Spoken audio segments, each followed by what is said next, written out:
기본적으로 개발자구역 관계 특별조치법이 만들어졌을 때부터 이축에 관한 사항이 있었는데 그전에는 개발자구역에서 이렇게 해제가 되면 공동주택지구 사업지구로 지정이 되면서 아시겠지만 현재 장상지구는 개발자구역이 아니에요.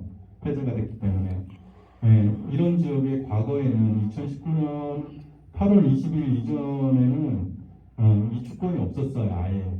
그러니까 이축 대상이 아니었는데 2019년 8월 20일 날 법이 개정되면서 공공주택 택지지구로 지정이 돼서 개발자구역에서 해제된 쪽도 이축권을 부여를 해라 라는 내용의 개정이 있었고요.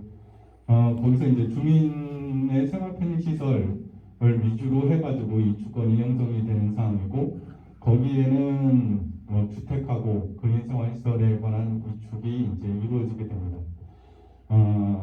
그거 외에 또 당연히 질문이 나올 수 있어가지고 먼저 좀 안내를 드리면 국토교통부에서 올해 3월달에 근린생활시설에 대한 이축에 대한 해석 기준을 새로 배포를 했어요. 그래서 그 내용은 뭐냐면은 과거에는 근린생활시설에 별도로 이축에 제한을 둔다라든지 그런 내용은 없었는데 그 해석된 공문의 내용은 근린생활시설도 역시 그 생활대책 용지를 받으니까 그 경우에는 주택과 동일하게 생활주택 용지를 받는 경우에는 근생도 이축을 허용해서는 아니 된다라는 내용이고요.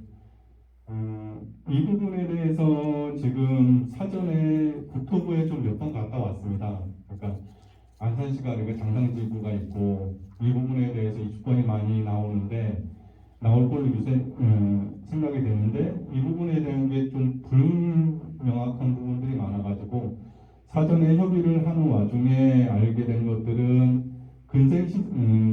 개발자구역 내에서 신축을 할 수 있는 근린생활시설의 용도가 대략 11개 군으로 묶여요.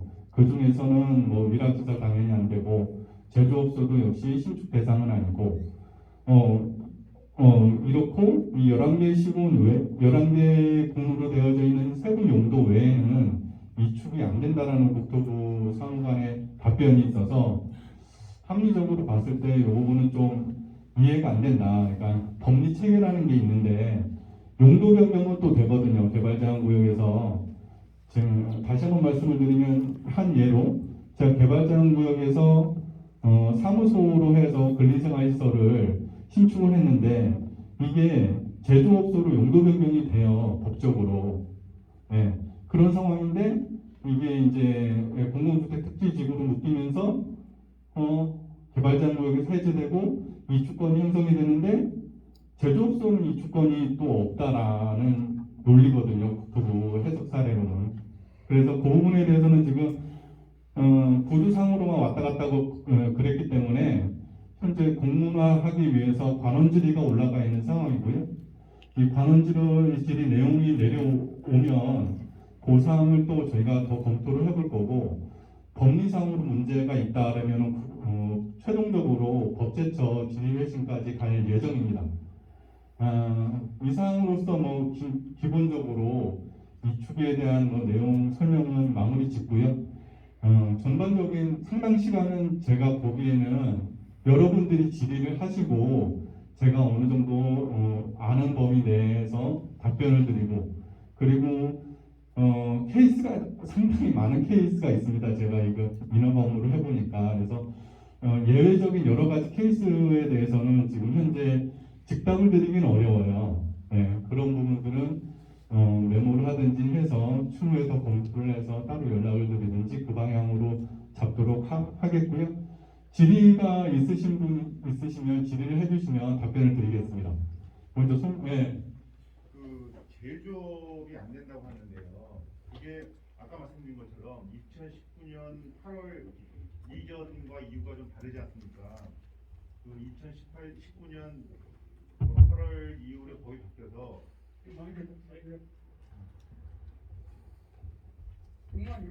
옆에 들어 내려 수고하시죠.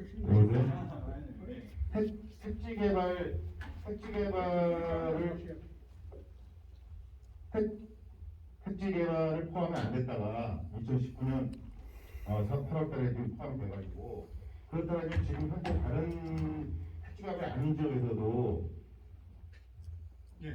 그 제조업이 이축이 안 되는 거는 아닌 걸로 알고 있는데요.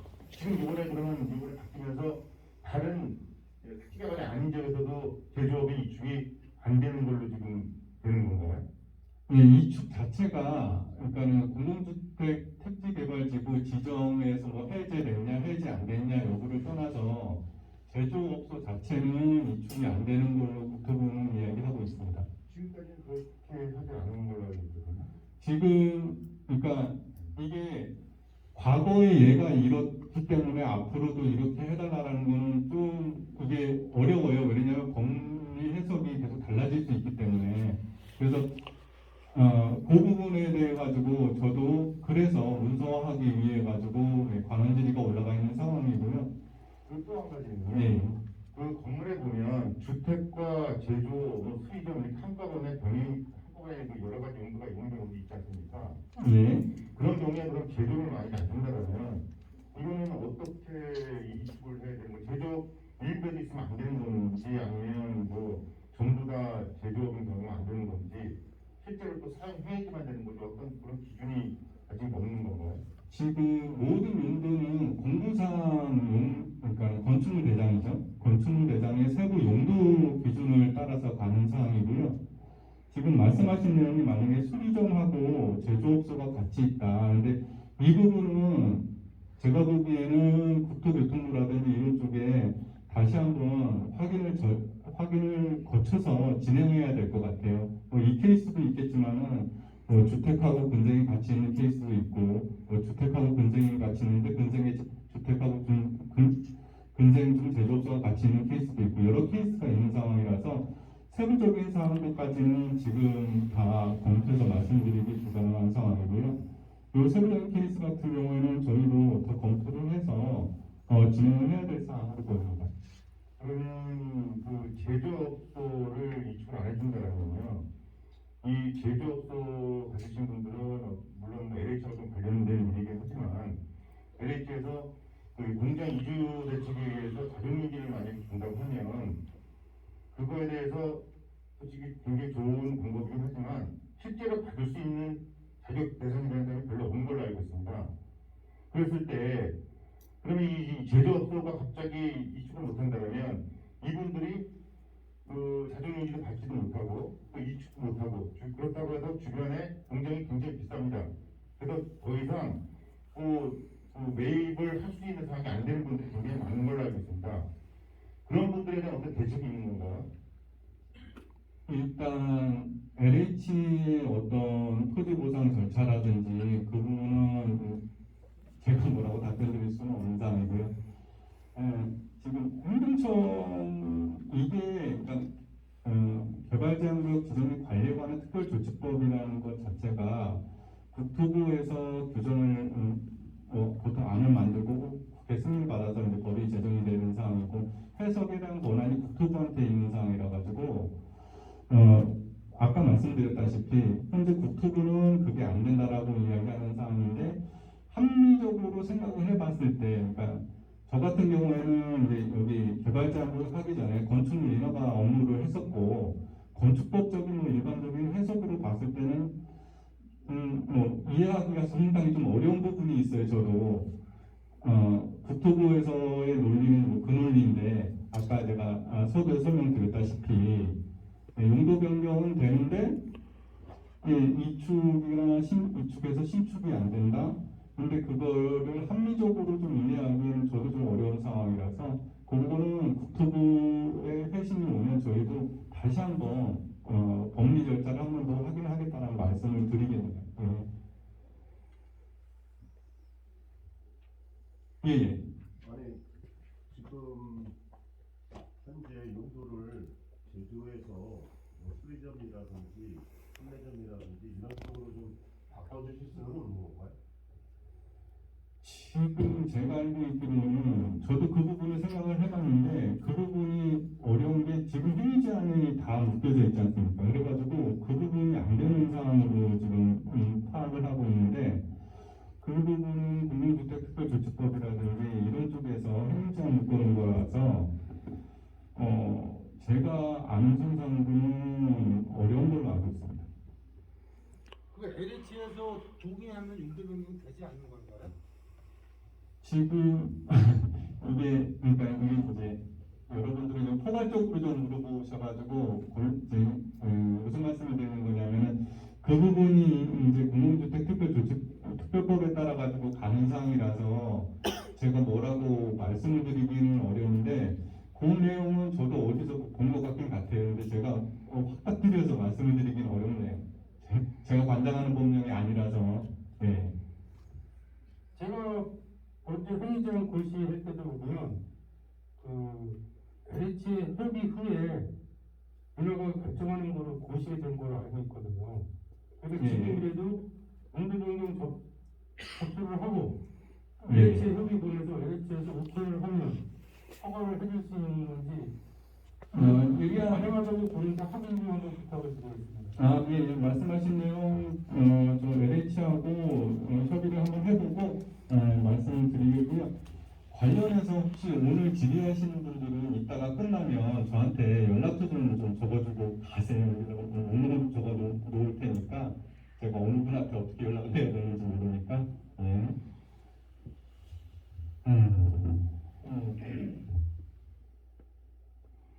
또 궁금하신 사항 있으세요? 제 말씀 드리겠습니다. 예. 그러면 제조업소로 돼 있는 그 근린생활권에서는 이 축에 대한 거는 전혀 가망이 없는 겁니까? 지금 상황에서 국토가 금지하는 입장이 그 입장이다라는 걸 말씀을 드리는 거예요. 현재 그러니까 이게 아시겠지만은 저희도 그래가지고 확인 절차를 계속 행정청 입장에서도 합리적인 사항들이 있어야 되지 않느냐 해가지고 확인 절차를 앞으로 더 밟겠다라는 말씀을 드린 거고 그거를 구체적으로 문서가 돼야지 공문이 와야지 저희도 명확하게 이해가 되고 거기에 대해서 안산시하고 입장이 다르다면은 또다시 그 내용 가지고 법제처에다가 법리까지 갈 예정이고요. 그러니까 지금 현 상황에서 된다 안 된다 물론 이 특별조치법을 관장하고 있는 국토교통부의 입장은 그 입장인데 더 확인을 해봐야 될 사항들이 있지 않느냐라는 게 안산시 입장입니다. 그러면 지금 지자물 조사를 하고 얼마 안 있으면 보상에 대한 관계도 더 설명하실 텐데 그 안에 결정할 수 있는 문제가 있습니까? 지금 너무 민박한 상태에서 이거 토론되는 거 아닙니까? 지금 국토교통부가 이런 문서가 온 게 2022년 3월에 왔어요. 그리고 그 이후에 국토부 찾아가서 회의하고 세부적인 내용을 확인하다 보니까 그런 내용이 있는 거고 국토부 입장이 그래서 그 4월 달에 관훈 질의서를 만들어서 3월 달에 보낸 거예요. 저희가. 네. 그렇다 보니까는 제가 생각하기에는 이게 만약에 국토부에서 이 근린생활시설 입축 관련 요건 해석사항 알림해가지고 별도로 오지 않았다라면 크게 검토되지 않았을 사항인데 이렇게 내려오다 보니 이게 검토가 돼서 진행이 되는 사항이고 세종시까지 출장 왔다 갔다 거리서 내용 파악하고 관훈질에서 만들어가지고 올라간 사항이에요. 그 진행 관계는 제가 저번에 LH하고 통화를 해보니까 지금 보상계획 근로가 8월 예정으로 지금 이야기 들었고요. 그리고 한 2-3달 이후에 이제 보상금 지급을 위한 평가를 한다라고 알고 있고요. 그 정도 시점이면은 법제처 법리 해석까지는 나올 것으로 생각하고 있습니다. 그러니까 8월 정도 되면 결정이 난다 이런 말씀입니까? 지금 아시겠지만은 이게 제가 혼자 북치고 장구치고 별로 딱 내리는 게 아니다 보니까 그러니까 저도 이제 그렇게 관원 질의를 보냈고 관원 질의에 따라서 이제 국토부에서 의견 받고 그럼 그 국토부 의견을 분석을 해서 다시 법제처 가고 법제처에서 해석해가지고 내려주는 사항인데 그 각각 기관에서 얼마만큼의 소요될지 그거는 지금 확 다투기는 어려워요. 추정컨대 한 그때쯤은 되지 않겠냐라는 생각을 갖고 있습니다.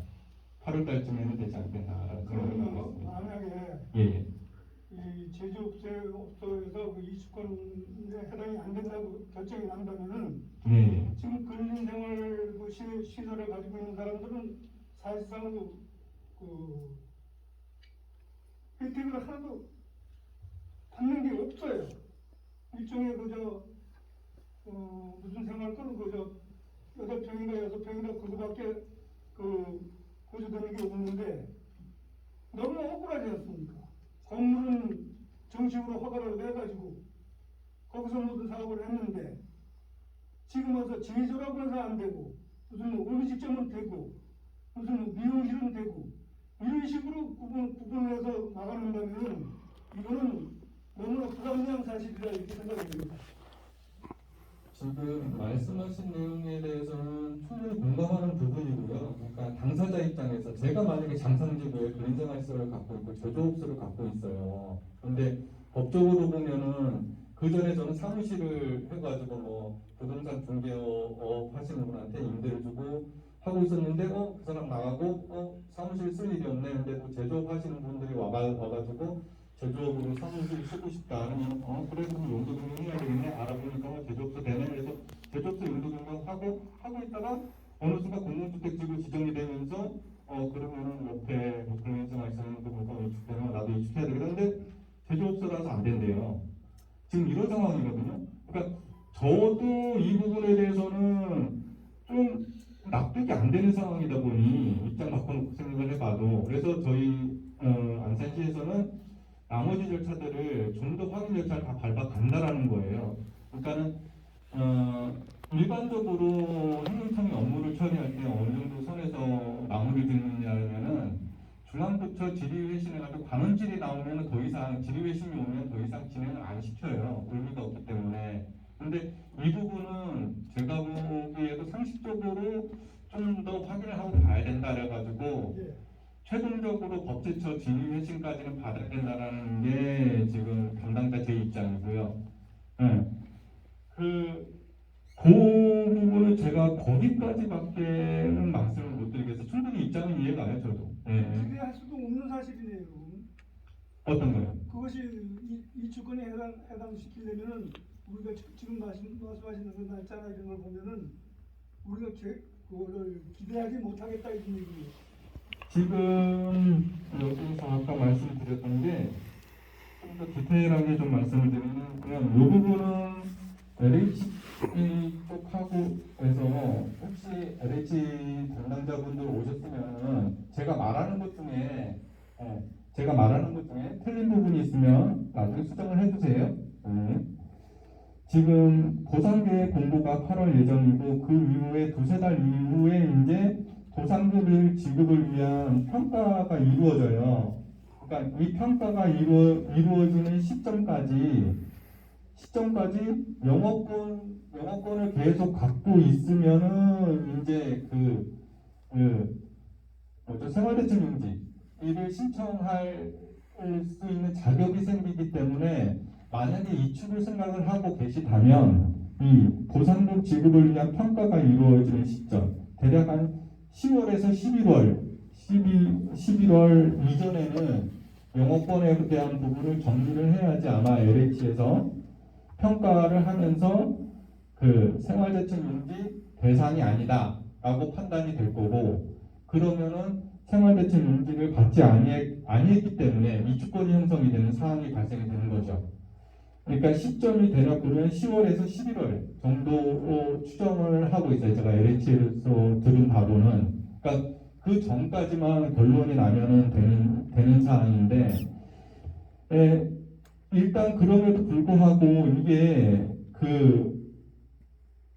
또 다른 건들하고 또 엮여져 있어서 실질적으로 이축이 형성되려면 세부적으로는 보상금을 다 받은 자만이 이축을 신청을 할 수가 있어요.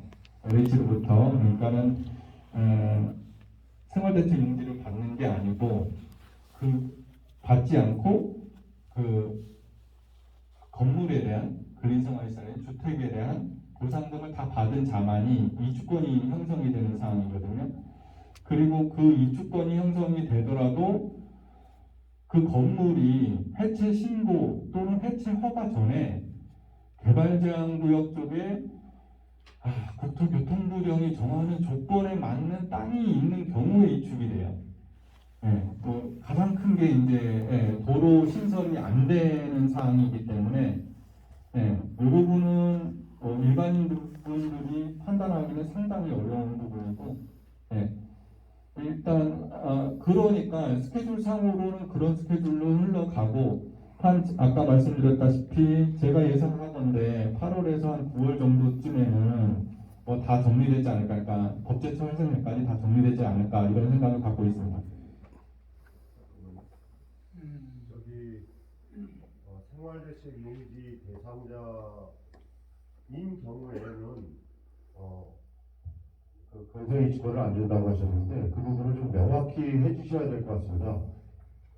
본인이 소유하고 있는 근생 건물에 대해서 발생이 되는 근생 이주권 생활대책 용지냐 아니면 또 그 해당 근생 건물하고 상관없이 영농이나 축산 등을 통해서 발생이 되는 생활대책 용지인 경우에도 그런 경우에도 이주권을 주지 않겠다는 얘기냐 이거는 분명하게 말씀을 해주셔야 될 것 같습니다. 네, 제가 지금 아는 바로는 LH에서 생활대책 용지로 해서 지급되는 부분은 영어권이 상당히 중요한 부분으로 알고 있어요. 그러니까 여기서 영어권이라면 근생에 대한 영어권이죠, 당연히. 그러니까 근생에 대한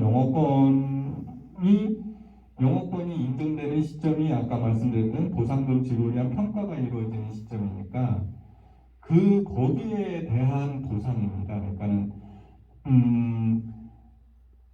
근생 시설을 갖고 그 근생 시설에서 영어권이 존재할 때 비로소 그 생활대책 용지가 되는 사항이고요.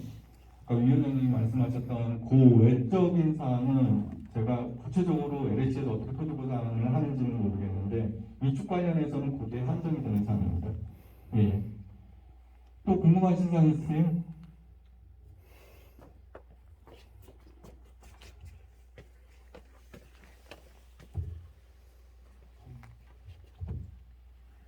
네, 저희 그 주민대책위원회 공유 자문을 도와드리고 있는 이제 공무원 동안 저는 구구려라는 이름으로 활동했던 문선수의 변호사입니다.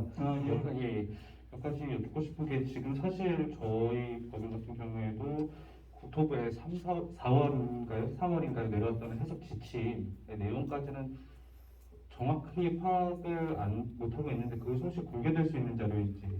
예. 이 국토부에 들어가면 이 문서 자체가 대국민 공개 사항이에요. 네네. 네. 일단은 그 부분에 대해서 질의가 진행 중이라고 하니까 아무쪼록 이제 주민분들의 재산권이라든가 생업 보호를 위해서 좀 좋은 결과가 있기를 바라는데 어쨌거나 해석 결과가 안 좋을 경우도 주민분들은 대처를 하셔야 되기 때문에 말씀하신 전 취지로 보면은 이게 결국에는 저희 법 시행령 별표 1에 뭐 라목에 있는 이제 근린생활시설 그 쭉 나열된 부분에 제조업이 기재되어 있지 않기 때문에 해당이 안 된다 그 취지로 이해가 네, 되는 맞습니다. 그렇게 이해하시는 게 정확합니다. 예. 그래가지고 그 제조업소 외에도 종교 집회장도 안 되는 상황이고요, 지금. 모으기 11개 외의 시설들은 안 되는 상황으로 국토부를 해석하고 있습니다. 네, 제가 말씀하신 거 들어보니까 그 안에는 목공소도 있고 수리소도 있고 다 있는데 굳이 제조업만 없는 것도 좀 불합리하다는 생각은 공유가 되는 것 같고요. 다만 국토부가 끝까지 저희 주민들에게 안 좋은 결론을 이끌어 간다고 할 때 사실 방금까지 얘기했던 내용들은 결국에는 법 12조에 1호 마목에 따른 이축에 대한 거고 사실 여기는 공익사업이 진행되기 때문에 그 법 12조 1항 단서에 3회 2호의 적용 가능성은 혹시 검토가 된 바가 있는지 좀 궁금합니다. 전제를 아예 달리하게 되는데 지금 그 부분에 대해서는 아까 제가 국토교통부하고 구두협의하고 세종시 가서 협의하고 했던 내용에서 그 부분을 찍어서 제가 물어본 거예요. 그러니까 안산에 장산지구가 있고 거고 장상지구가 있고 국민주택 태도법에 따라 가지고 개발장구역이 해제되고 거기에 따라서 이주권이 발생되는 사항에서 이거 전제로 물어봤어요 제가.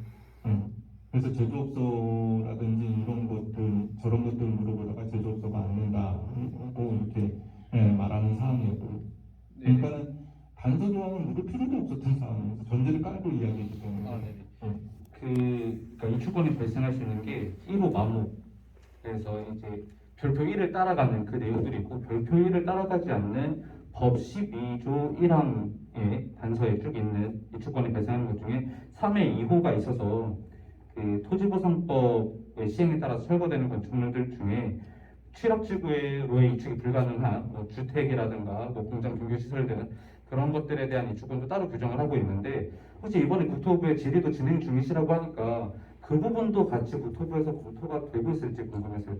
네, 그 부분도 다 확인이 됐던 사항이고요.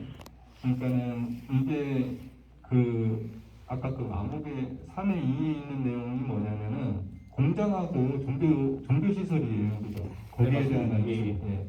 이게 어떻게 된 사항이냐면은 아까 법이 개정이 어떤 순서대로 왔는지 다시 한번 좀 말씀을 드리면은 법이 개정이 된 건 2019년 8월 20일 날 법이 개정이 됐어요. 그러니까는 그 전 2019년 8월 20일 전에는 장상지구 같이 개발자구역이 해제된 쪽에서 이주권은 아예 없었던 상황이고요. 그 개정되기 이전에도 말씀하신 주택, 공장, 뭐 종교시설에 대한 이축에 관한 사항은 거기에 있었어요. 그런데 그러면서 법이 개정이 되면서 공공주택 개발적 개발장구역이 해제된 구역 안에서도 이축을 해주라는 내용이 별개로 들어간 사항이고요. 즉 그 말은 무슨 말이냐면은 그러니까는 공공사업 대표적인 예로 이제 도로 건설 사업이 있어요. 공공사업을 해서 도로 건설 사업을 하는데 여기에 공장, 주택, 근생활시설, 뭐 기타 등등 이런 것들이 편입이 되면 이런 거에 대한 이축은 그러면은 편입이 되는데 이 도로 같은 경우는 어떻게 되냐면 개발제한구역이 해제가 안 돼요. 그 위에 덮어 씌워져요. 개발제한구역에서 도로가 그냥 덮어 씌워질 뿐이에요. 개발제한구역이 해제가 안 돼요. 그런 케이스에 이제 공장이라든지 이런 것들에 대한 종교시설이라든지 이런 것들이 이축이 가능하다는 이야기고요. 지금 19년 8월 20일 날 법이 개정돼서 나온 내용은 개발제한구역이 해제됐지만 그 안에 있는 것 중에서 주민생활시설에 대해서는 이축을 해주라는 내용이고요. 그렇기 때문에 결이 달라요. 그러니까 공장하고 종교시설은 그 원래부터 뭐 아시겠지만은 신축이 안 돼요. 옛날부터도 그러니까 개발자하고 지정의 관리관의 특별조치법이 만들어질 당시부터도 얘네들은 신축이 안 됐어요, 아예. 그러니까는 그 이전부터 법이 만들어지기 이전부터 존속해왔던 거기 때문에 그냥 인정을 해준다라는 개념이거든요. 그래서 좀 그 부분에 대해서는 그렇게 해서 달리 해석이 됩니다. 네. 말씀하신 취지는 제가 드린 것도 사실 뭐 국토부 해석을 기다려야 되는 입장이다 보니까 지금께서도 그렇고 주민분들도 그렇고 안 좋은 결과가 나왔을 때 또 다른 해석의 가능성을 좀 모색해야 되기 때문에 드린 질의기는 합니다만 제가 보기에는 저희 당연히 저희 안산시에서는 지금 장상지구 관련해서 그러한 것들이 있는데 법리상으로 조금이라도 이해가 안 되고 합리적으로 이해가 안 되는 부분들에 대해서는 아까 말씀드린 법제처 해당도 갈 거고 당연히 저도 동의를 할 거예요. 빨리 좀 해달라고.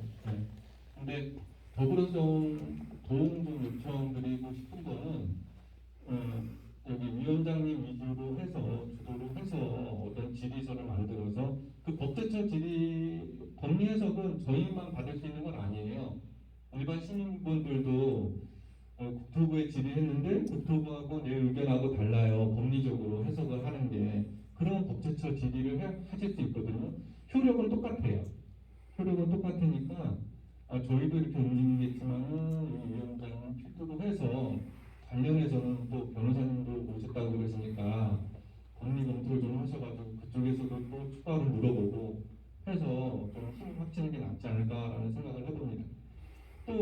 질문 있으세요?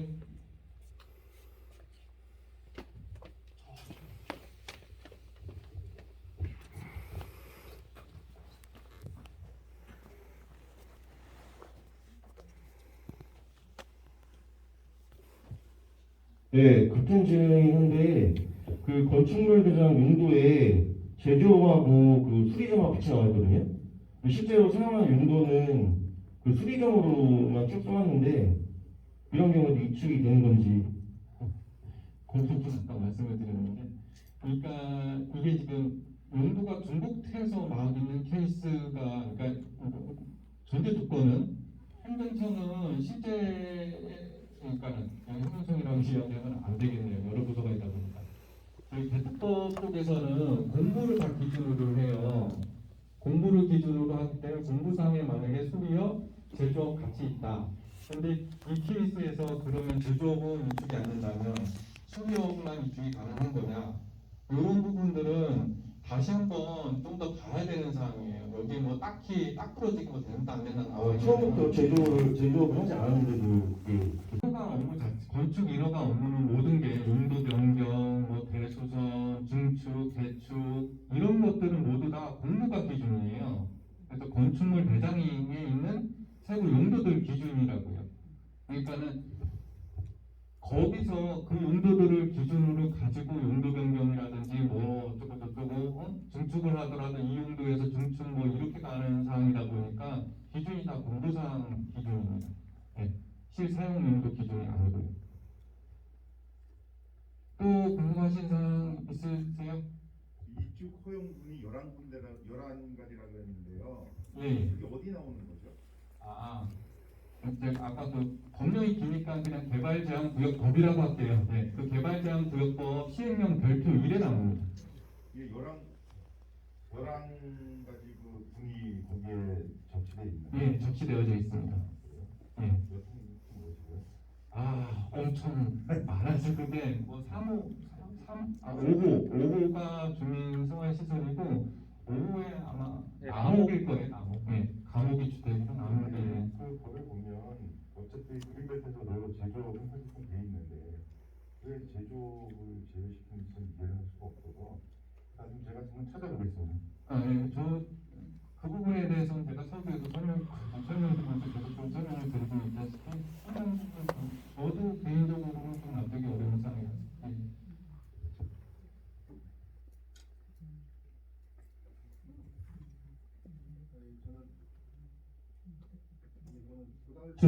그 사람들측위원회 그 자문을 맡고 있는 법무부 리치의 지정을 하는데 저희 우리가 만드는 것 중에 하나가 그 이전에 부지의 매입 시기 관련해가지고 그 소유권을 꼭 확보를 해야 되느냐 사용 승낙서를 가능하지 않는 부분이 좀 많이 들어오고 있고요. 두 번째는 이제 아까 전에 앞에서도 좀 설명을 해주셨는데 해제 신고 전에 건축허가 신청을 꼭 해야 되는 건축허가 나오기 전까지 해체가 처도가 되어버리면 이주권이 인정이 안 된다는 생각이 있는데 그거 어떻게 할까 좀 질문이 좀 제가 있거든요. 설명 좀 부탁드립니다. 일단 그 조금 여기서 이해를 좀 갖고 가셔야 되는 게 뭐냐면 실제적으로 이주권이 사회적으로 존재하고 운영되고 있고 거래가 되고 있다는 사실은 저도 알고 있고 대한민국 국민이 다 알고 있을 거예요. 근데 그럼에도 불구하고 대법원에서는 그냥 생활 근거지를 마련해 주기 위한 일련의 방침일 뿐이지 재산상의 뭐 이득을 취하는 사항은 아니다라고 법원 판례가 이래요. 여기하고 연동을 해서 쉽게 말해서 위축의 취지 자체는 법이 만들어지고 해석되는 기준들 점이 뭐냐면 내가 개발자를 다른데 땅을 소유하고 있고 그래서 여기가 개발자를 공익사업으로 해체가 되고 내가 거주할 곳이 없네 개발자를 생각보면 더 뺏기네 나 여기 땅이 있으니까 이축으로 이축하여서 갈래 이 개념이에요 법리가. 그렇다 보니까 사용승낙으로 해서는 이게 이축권이 형성이 안 됩니다. 그러니까 이축하실 수 없으세요. 사용승낙까지 받아가지고 사용승낙서로 고사이 됐고 죄송하지만 또 한 건이 어떤 건이었죠? 철거되기 전까지 건축 허가가 나와야 되는데 하는 아니요. 그거는 그렇게 해석이 되는 사항은 아니고요. 보상금을 모두 지급받은 자가 해체 신고 전에 다른 곳에 땅을 갖고 있어야 된다는 이야기예요. 땅에 대한 소유권을 갖고 있어야 된다는 거예요. 네, 그러니까 해체 신고, 해체 허가 전, 해체 신고 이게 잘 좀 고민을 해보셔야 되는 게 건축물 관리법에 따라 가지고 해체 신고와 해체 허가가 있습니다. 그런데 뭐 규모가 크면은 근데 여기 이제 개발자금이라서 규모가 크지 않기 때문에 대부분 해체 신고권일 거예요. 해체 신고권이라면은 해체를 신고를 해요. 그 시점이에요. 내가 관공서에 해체 신고서를 접수하는 그 날이 기준이에요. 이걸 잘 생각하셔야 되는 게 해체 신고를 내가 행정청으로부터 수리한 날이 아니고, 그러니까는 해체 신고서가 수리되었음을 알려드립니다라고 그 공문을 받은 날이 아니고 내가 해체 신고한 날이 기준이에요. 그거는 잘못하면은 좀 헷갈리시거든요. 그걸 명확히 좀 알고 계셔야 되고요. 그 시점에 개발제한구역의 땅을 내가 갖고 있어야 돼요. 그 이야기예요. 그러니까 건축 허가 절차나, 그러니까 개발제한구역 쪽에서는 이제 행위허가라고 그러는데 이 행위허가 안에 건축 허가가 다 포함이 되는데 이 행위허가의 시점 자체는 개발제한구역법에 명시되어 있지 않기 때문에 언제 하셔도 상관은 없어요. 단지 이 조건 자체들이 다 맞아야 돼요. 무슨 말이냐면은 아까 뭐 보상금을 다 받았다는 증빙 서류가 있어야 되고, 그리고 그 해체 신고, 해체 허가 전에 내가 거기에 그 땅을 갖고 있었다라는 증빙 서류가 다 있어야 되고, 그런 상황에서 이축 신청이 가능하신 사항이에요. 그래야지 이축 허가가 나갑니다. 또 궁금한 사항 있으실까요?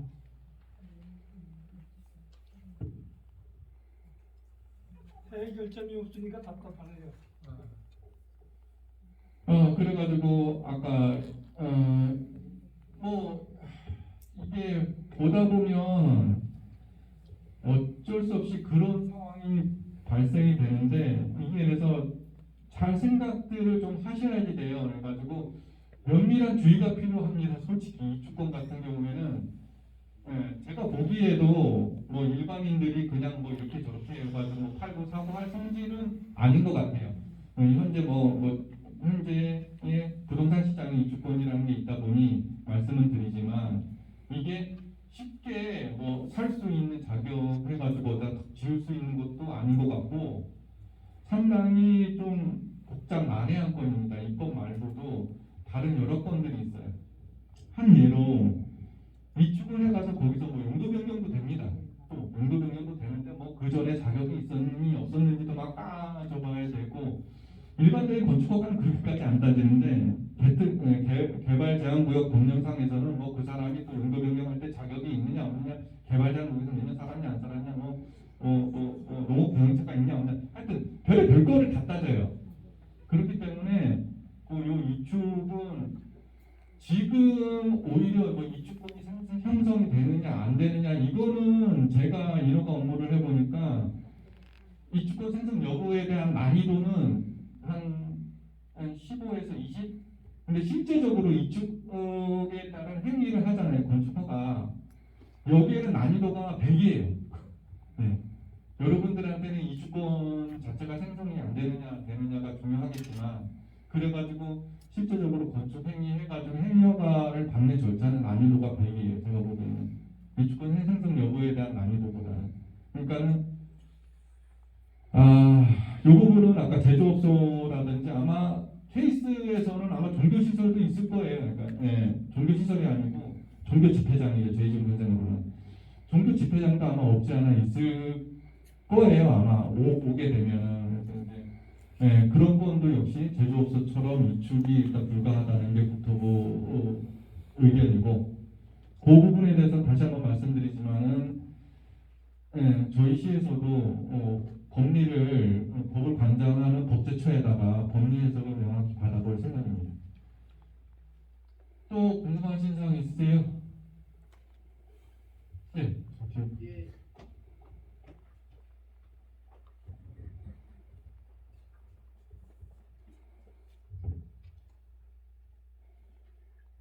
어디 역할이 되는 겁니까? 뭐 성록구면은 인접시 뭐 그런 거 이렇게 있지 않습니까? 어느 역할이 되는지. 지금 인접 시군이기 때문에 우리 장상지구하고 붙어있는 시군까지만 됩니다. 그러면 시흥시 조남동도 가능합니까? 다시 상록구 구단이 잠시만요.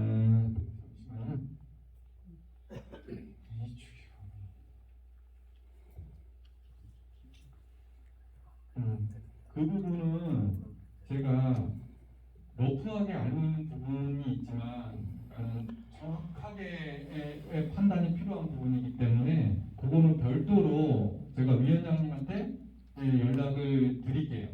그 부분에 대해 가지고는. 여기 이 자리에서 불명확한 자료를 생각되는 것들을 말씀드리는 건 안 맞는 것 같고요. 한 번 더 확인해서 연락을 드리도록 하겠습니다. 한 가지만 더 여쭤보겠습니다. 전밥 분량까지 가능합니까? 아니면 어디까지 가능합니까? 의미는 안 되고요. 전 답. 전 답까지 가능하세요. 경기 정리된 논도 되나요? 격리 정리된 논은 안 됩니다. 원칙적으로. 땅이 100평에 한 70평 정도 저희 따르면 그대로 가능한 겁니까? 단가로? 이축할 때 기존에 갖고 있던 범위를 인정을 해주니까요. 그 정도까지는 가능하세요. 그러니까 지금 그 규모 용적까지 가능한 사항이기 때문에 개발제한구역법에 따른 건폐율 용적률, 그러니까 건폐율만 건폐율하고 용적률까지만 맞추면 되죠. 그러니까는 쉽게 말해서 제가 개발제한구역의 이축 대상이었고, 그런데 수용되는 건물이 만약에 연면적이 1000제곱미터였다. 그럼 1000제곱미터까지는 가능한데, 그러면 거기에 따른 개발제한구역법에 따른 건폐율 용적률에 따른 소유의 1000제곱미터를 수용할 수 있는 그런 땅은 갖고 계셔야 되는 상황이죠. 면적은 그대로 가져가는데, 원론적으로, 그러니까는 개발제한구역에서 시축할 때 땅은 100평, 그리고 건축 면적은 단독주택은 330제곱미터, 근생도 역시 300제곱미터, 그러니까는 지정 당시 거주자인 경우에, 지정 당시 거주자가 아닌 경우에 232제곱미터까지 연면적을 지으실 수 있는 사항이 이제 일반적인 사항이고, 이축에 관해서는 기존의 면적을 그대로 갖고 올 수 있는 조항이 있어요. 근데 이거는 또 달라지는 게 땅을 같이 갖고 있었느냐의 여부에 따라서 또 달라져요. 그러니까 건물만 갖고 있었다라면 그렇게 인정이 안 되고 땅을 또 그렇게 갖고 있었다. 그러면은 또 달리 해석이 되고. 그러니까 아까 말씀드렸다시피 인허가 업무 쪽으로 가면 더 복잡하고 난해지고 해석 사항들이 워낙 많아지기 때문에 제가 이 자리에서 그런 것들을 모두 다 말씀드리기는 어렵고요. 그러면은 다른 시에서도 입주를 좀 해줍니까? 안산시 아닌 데서도? 지금 이제 타 시군으로 가신다라는 전제하에 말씀을 하시는 거잖아요. 그 부분에 대해 가지고는 지금 어떻게 되어 있냐면은 협의를 하도록 되어져 있어요. 타 시군에서 지금 아시겠지만은 시흥시 같은 경우에는 이제 이축을 취약적으로밖에 이축을 허용 안 해주겠다라고 이미 공고한 사항이고요. 그 타 시군 같은 경우는 인접 시군 이축의 요건이 맞다라면 협의를 거쳐서 하는데 일반적으로 요건이 맞으면 타 시군에서도 그렇게 못 온다 이런 거는 아닌 걸로 알고 있는데 이게 장상지구가 생기기 이전에 이축권 자체가 없었어요. 엄청 특이한 케이스예요. 그러니까는 우리 시에는 그런 게 없었으니까 타시군에서 이제 들어오는 케이스겠죠. 타시군에서 들어오는 케이스가 안산시로 개발제한구역의 공익사업으로 시흥이나 연접해서 연접동으로 해서 이축 들어오겠다라는 경우에 저희 시군 같은 경우에는 조건만 맞으면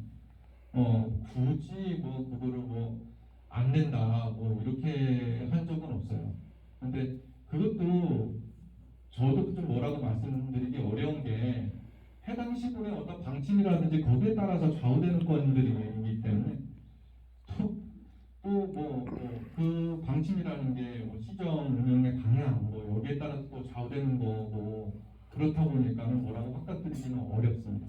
그건 제가 잠깐 좀 말씀을 드리겠습니다. 제가 고공이수건이 제도화되는 시점에 수원시, 화성시, 의왕시, 김포시 그리고 물론 안양도 경계가 됩니다. 안양시, 시흥시 이렇게 각 시에 질의도를 보냈고 각신을 받은 바가 있어요. 시흥시의 경우에는 조남동하고 산현동 거기까지만 해주겠다 이런 의견이었고 그러나 이제 그때 또 시간이 지남에 따라서 시흥시에서는 전면적으로 취락지구를 제외한 나머지에게는 불허하겠다 그런 입장이고 타시에서는 특별하게 제한을 하겠다 하는 그런 의견은 없었습니다. 이상입니다. 네. 됐다. 네.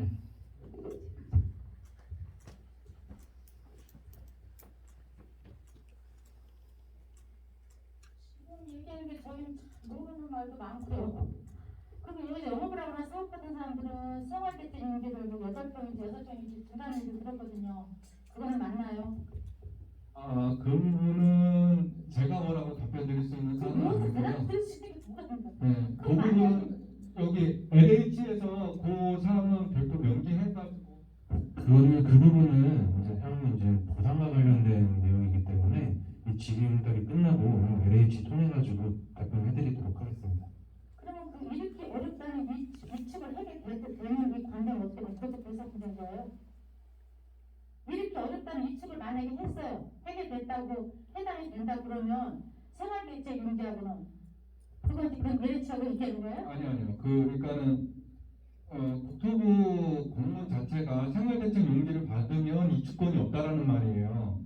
네, 별개의 그러니까 이거 받으면은 이주권 없고, 네, 그 내용입니다. 그러니까는 이것도 거기에서 건물을 소유한 사람 이야기지 여기 이주권은 세입자에 관한 이야기는 아닙니다. 저는 뭐 절대적으로 그러니까 내가 소유하고 있었고 내가 또 영업을 했고 그러다 이제 이렇게 다행히 그 까다로운 위축은 해당이 돼서 위축을 하면 생활대책 용지하고는 상관이 없다. 그거는 못 받으세요. 두 개는 안 된다. 네. 근데 이렇게 위치가 어려운데 이거 해당이 될까 이거지. 그래서 지금도 막한 대답인 거다 이제 그때 봐야 알고 상황마다 다르고 그러네요.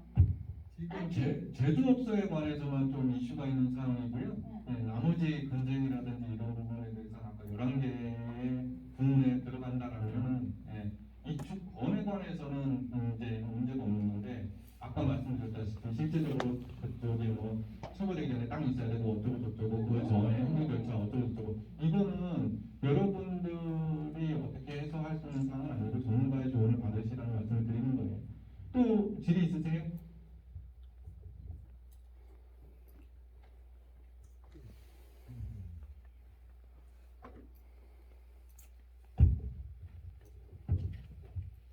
질의가 없으시면요 이상 이주권에 대한 설명은 이제 마치고요. 설명해 주신 주장철 주무님께 감사의 말씀을 드리겠습니다. 그리고